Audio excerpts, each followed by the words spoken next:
Hello दोस्तों, आप सभी कैसे हैं? आई होप कि अच्छे होंगे। दोस्तों, साइंस से बनने वाले क्वेश्चन काफ़ी ज़्यादा इंपॉर्टेंट होते हैं आपके हर परीक्षा के लिए। तो आज हम पढ़ाने वाले हैं रिप्रोडक्शन। दोस्तों, यह बहुत ही ज़्यादा इंपॉर्टेंट टॉपिक है।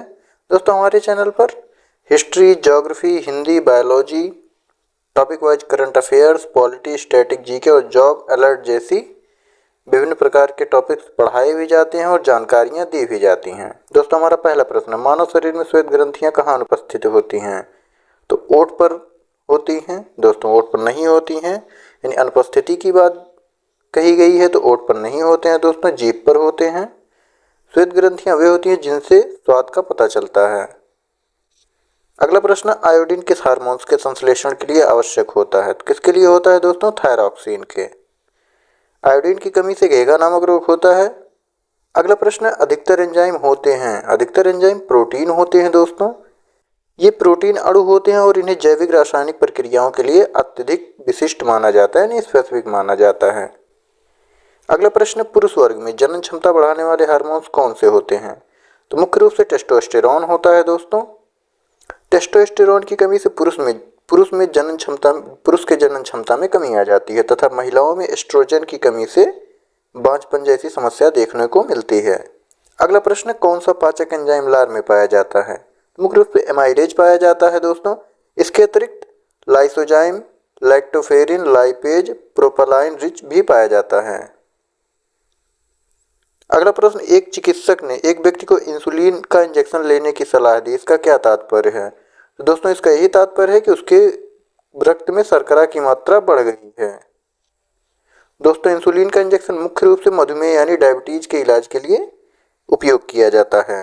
दोस्तों, अगर ये टॉपिक्स अच्छे लग रहे हो, मेरे बताने का तरीका अच्छा लग रहा हो, तो एक शेयर करके जो है चैनल को सब्सक्राइब जरूर कर लीजिए। अगला प्रश्न है, जब कोई व्यक्ति क्रोधित, शर्मिंदा या चिंतित होता है तो वह ऐसे कौन से हार्मोन्स तनाव को समायोजित करते हैं? यानी किसी व्यक्ति के अंदर अगर गुस्सा, तनाव या कोई चिंता वगैरह है तो उसके दौरान कौन सा हार्मोन्स उसे कंट्रोल करता है? तो एड्रेनालिन करता है। दोस्तों, अगला प्रश्न, गाय भैंस के थनों से दूध उतारने के लिए किस हार्मोन्स की सुई लगाई जाती है? अक्सर हमने देखा होगा गाय भैंस हुई बच्चे देने के दौरान जो है उनके थन से जो है दूध नहीं निकलता है बच्चे के लिए, तो उस दौरान ऑक्सीटोसिन नामक हार्मोन्स की सुई लगाई जाती है। इसके अतिरिक्त प्रसव में सहायता यह करता है, गर्भाशय की मांसपेशियों को संकुचित करने में मदद करता है, जिससे प्रसव की प्रक्रिया सुगम होती है। इसके अतिरिक्त दूध उत्पादन में शिशु के जन्म के बाद ऑक्सीटोसिन स्तनपान के दौरान दूध निष्कासन के लिए मदद करता है।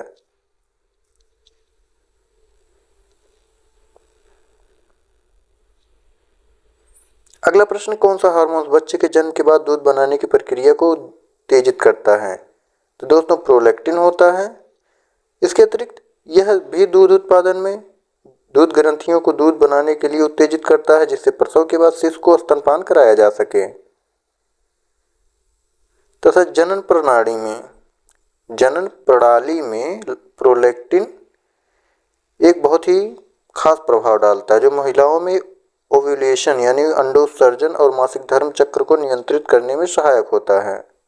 अगला प्रश्न, कौन सा हार्मोन रक्त शर्करा को बहुत कम होने से बचाता है? तो क्या कौन सा बचाता है दोस्तों? ग्लूकोजन बचाता है। अगला प्रश्न है, इंसुलिन हार्मोन्स का स्राव हमारे शरीर में कहाँ होता है? तो इंपॉर्टेंट है दोस्तों, अग्नाशय में होता है।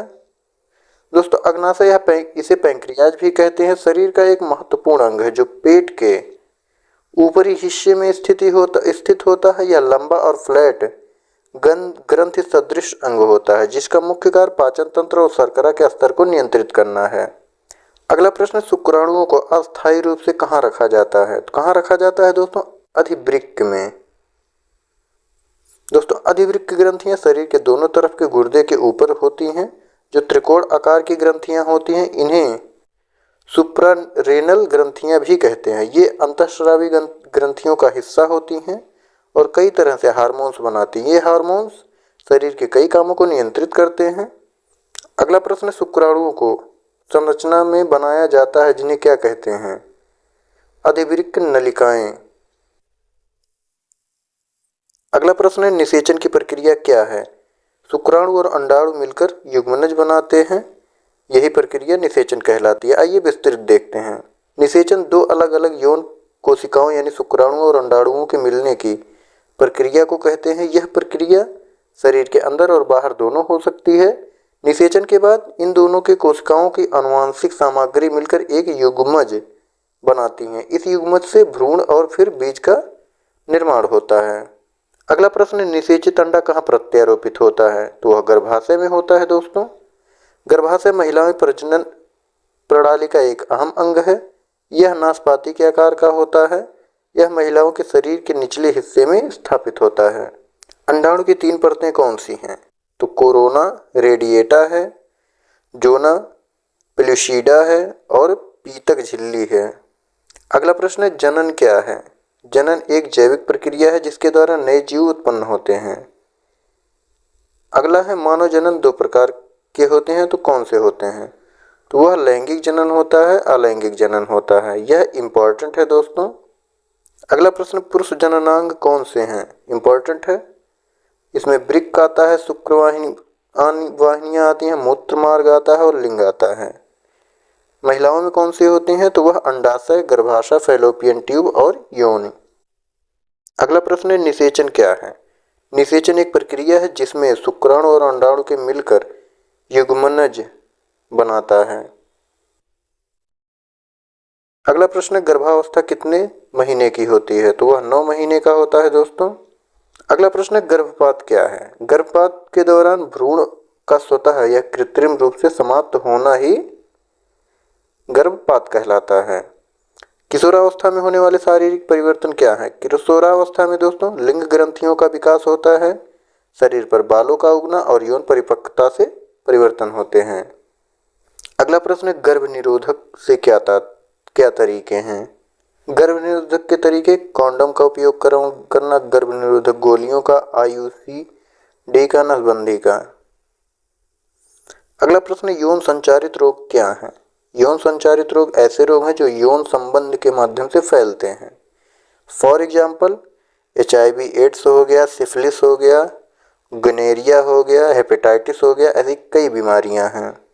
अगला प्रश्न, शुक्राणु क्या है? शुक्राणु पुरुषों द्वारा उत्पादित एक कोशिका है जो निषेचन में भाग लेता है। अंडाणु क्या है? अंडाणु महिलाओं द्वारा उत्पादित एक कोशिका है जो निषेचन में भाग लेता है।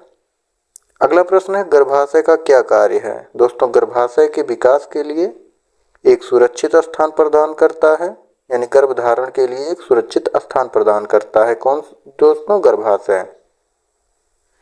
अगला है, मासिक धर्म क्या है? मासिक धर्म एक प्राकृतिक प्रक्रिया है जिसमें महिलाओं से रक्त व ऊतक निकलते हैं। प्रसव क्या है दोस्तों? प्रसव एक प्रक्रिया है जिसमें बच्चा मां के गर्भ से बाहर निकलता है। स्तनपान क्या है? स्तनपान शिशु को मां के दूध पिलाने की एक प्रक्रिया है जिसे स्तनपान कहते हैं। अगला प्रश्न, बांझपन क्या है? बांझपन एक ऐसी स्थिति है जिसमें एक जोड़ा गर्भ धारण करने में असमर्थ होता है। अगला प्रश्न, टेस्ट ट्यूब बेबी क्या है? टेस्ट ट्यूब बेबी एक ऐसी प्रक्रिया है जिसमें निषेचन प्रयोगशाला में होता है और फिर भ्रूण को गर्भाशय में प्रत्यारोपित कर दिया जाता है। अगला प्रश्न, यौन शिक्षा क्यों महत्व है? दोस्तों, यौन शिक्षा युवाओं के यौन स्वास्थ्य, सुरक्षित यौन व्यवहार और सम्मानजनक संबंधों के बारे में जानकारी देता है। इसलिए यौन शिक्षा बहुत ही ज़्यादा महत्वपूर्ण है। लोगों को जागरूक होना बहुत ज़्यादा महत्वपूर्ण है। अगला प्रश्न, किशोर गर्भावस्था के क्या खतरे हैं? यह जानना बहुत ही ज़्यादा जरूरी है। किशोर गर्भावस्था में माँ और बच्चे दोनों के लिए स्वास्थ्य संबंधी जोखिम पैदा करती है। अगला प्रश्न, मानव जनन तंत्र का मुख्य उद्देश्य क्या है? मानव जनन तंत्र का मुख्य उद्देश्य संतानोत्पत्ति करना और प्रजाति को आगे बढ़ाना है। दोस्तों, इसका उत्तर कई हो सकते हैं, कोई पर्टिकुलर एक उत्तर नहीं हो सकता है। अगला प्रश्न, शुक्राणु का निर्माण कहाँ होता है? शुक्राणु का निर्माण पुरुष जनन अंग में स्थित वृषणों में होता है, यानी टेस्टिस में होता है। अगला प्रश्न, अंडाणु का निर्माण किस अंग में होता है? तो दोस्तों, अंडाणु का निर्माण महिला जनन अंग में स्थित अंडाशय यानी ओवरी में होता है। निषेचन किसे कहते हैं? निषेचन वह प्रक्रिया है जिसमें शुक्राणु और अंडाणु आपस में मिलकर जाइगोट बनाते हैं, जिससे भ्रूण का विकास होता है। अगला प्रश्न, निषेचन की प्रक्रिया कहाँ होती है? निषेचन की प्रक्रिया महिला के जनन तंत्र में तंत्र के फैलोपियन ट्यूब में होती है। अगला प्रश्न है यौवन यानी प्यूबर्टी क्या है? तो यौवन अवस्था वह अवस्था है जब किशोर हार्मोनल परिवर्तन होते हैं, किशोरों में हार्मोनल परिवर्तन होते हैं और उनके प्रजनन क्षमता का विकास होता है। अगला प्रश्न पुरुष जनन तंत्र के प्रमुख अंग कौन से हैं? दोस्तों ये रिपीट हो गया है प्रश्न, ये भी प्रश्न रिपीट हो गया है, आप सभी इसको देख लेंगे। अगला प्रश्न है युग्मज का विकास कहाँ होता है? युग्मज का विकास महिला के गर्भाशय यानी यूट्रस में होता है, जहां यह भ्रूण बनाता है या बनता है। अगला प्रश्न गर्भावस्था कितने समय की होती है? तो यह भी पढ़ाया जा चुका है दोस्तों, 9 महीने यानी लगभग 40 दिन 40 सप्ताह की होती है। अगला प्रश्न पक्षियों में प्रजनन का तरीका क्या है? पक्षियों में प्रजनन या जनन ओविपेरस यानी अंडे देने वाले होते हैं। ये अंडों के माध्यम से प्रजनन करते हैं दोस्तों, जिसमें मादा अंडे देती है और उसमें से बच्चे निकलते हैं। दोस्तों पक्षियों में आंतरिक निषेचन कैसे होता है? पक्षियों में आंतरिक निषेचन होता है जिसमें नर और मादा पक्षी का जनन अंग मिलकर शुक्राणु को मादा के शरीर में प्रवेश कराते हैं, जहां अंडाणु निषेचित होते हैं। अगला प्रश्न पक्षियों में अंडे का विकास कैसे होता है? निषेचित अंडे का विकास मादा पक्षी के शरीर में शुरू होता है और फिर अंडे बाहर निकलकर घोंसले में रखे जाते हैं, जहां मादा उन्हें सेती है। तापमान के कारण यानी उसके तापमान के कारण अंडे भ्रूण का विकास होता है, अंडे में भ्रूण का विकास होता है दोस्तों। कुछ समय बाद चूजे बाहर निकलते हैं, आप सभी ने देखा ही होगा आसपास। अगला प्रश्न पक्षियों में लिंग निर्धारण कैसे होता है? तो पक्षियों में लिंग निर्धारण दोस्तों Z और W क्रोमोसोम के योगदान से होता है, जिसमें पक्षी ZW क्रोमोसोम और नर यानी लेडीज पक्षी ZW और नर पक्षी जो है यानी जेंट्स पक्षी ZZ क्रोमोसोम से होते हैं, जिसमें मादा, ध्यान देने वाली बात है, पक्षियों में जो मादा के क्रोमोसोम्स होते हैं उससे लिंग का निर्धारण होता है, ना कि पुरुष के। दोस्तों यह लास्ट क्वेश्चन है। अगला प्रश्न पक्षियों में प्रजनन का मौसम क्यों महत्वपूर्ण है? इसलिए महत्वपूर्ण है दोस्तों, इसको ऐसे ही बता दिया जाता है। इसलिए महत्वपूर्ण होता है क्योंकि उनको पर्याप्त भोजन और मौसम, अगर ज़्यादा मौसम गर्म रहेगा तो वो नष्ट हो जाएंगे, मर जाएंगे। इस वजह से पक्षियों में प्रजनन के लिए मौसम बहुत ज़्यादा महत्वपूर्ण है। इन प्रश्नों का उत्तर कमेंट करके बताएंगे, देखते हैं आप सभी ने कितना अच्छे से पढ़ा है। और दोस्तों अगर वीडियो अच्छा लगे तो चैनल को सब्सक्राइब करके एक शेयर ज़रूर कर दीजिएगा और कमेंट ज़रूर कर दीजिएगा। थैंक यू, जय हिंद।